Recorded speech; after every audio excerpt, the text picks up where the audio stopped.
Hi කොහොමද ඔයාලට මගේ channel එකට ඔයාලා හැමෝම ආදරයෙන් පිළිගන්නවා. ඉතින් මම අද ගෙනාවේ බබාට හදපු රෙසිපි එකක්. මේක ඉතාමත් ඉක්මනින් පහසුවෙන් හදාගන්න පුළුවන් වන්ඩු රෙසිපි එකක්. මම පෙන්නන්නම් ඔයාලට මම මේක කොහොමද හදාගත්තේ කියලා.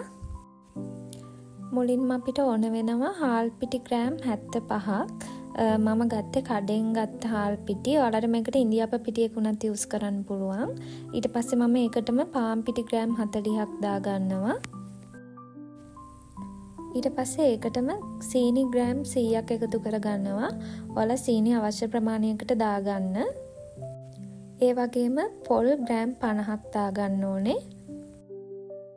මේ ටික ඔක්කොම දැම්මට පස්සේ මේ වගේ හොඳට මික්ස් කරගන්න.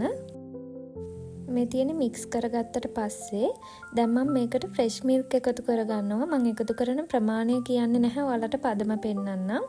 ඔයාලට මෙතනදී පොල් කිරි උනත් යූස් කරන්න පුළුවන්. පොල් කිරි දාගන්නව නම් වඩාත් හොඳයි. මේ තියෙන්නේ ෆ්‍රෙෂ් මිල්ක් දාලා මික්ස් කරාට පස්සේ මම ඒකට ඊස් තේ හැඳි භාගයක් එකතු කරගන්නවා. ඒ ටිකක් දාලා හොඳට මික්ස් කරගන්න. මෙන්න මේ වගේ ඝන බැටර් එකක් තමයි එන්න ඕන. ඊට පස්සේ මේක වහලා විනාඩි 20ක් විතර තියන්න ඕනේ. මේක ටිකක් පිපෙනකන්. විනාඩි 20කට පස්සේ මම මේක ස්ටීම් කරගන්න මේ වගේ භාජනයක් ලෑස්ති කරගත්තා. ඊට පස්සේ මම ඒකට දාලා මේ වගේ උඩිනුත් වහගත්තා. ඊට පස්සේ මම පැය භාගයක් හොඳට මේක තැම්බෙනකන් ස්ටීම් කරගත්තා. මේ තියෙන ස්ටීම් කරගත්තට පස්සේ මම හදාගත්ත වන්ඩු එක. ඉතින් මේක ඔයාලට කැමති භාජනයකට දාලා හදාගන්න පුළුවන් කැමති සයිස් වලින්.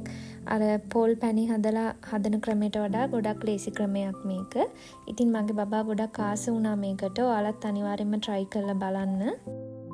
ඉතින් ඔයාලගේ අදහස් කමෙන්ට් කරගෙන යන්න කියලා මතක් කරනවා. thank you මේ වීඩියෝ එක බැලුවට. නැවතත් අලුත් රෙසිපි එකකින් හමු වෙමු. ඔයාලට සුබ දවසක්.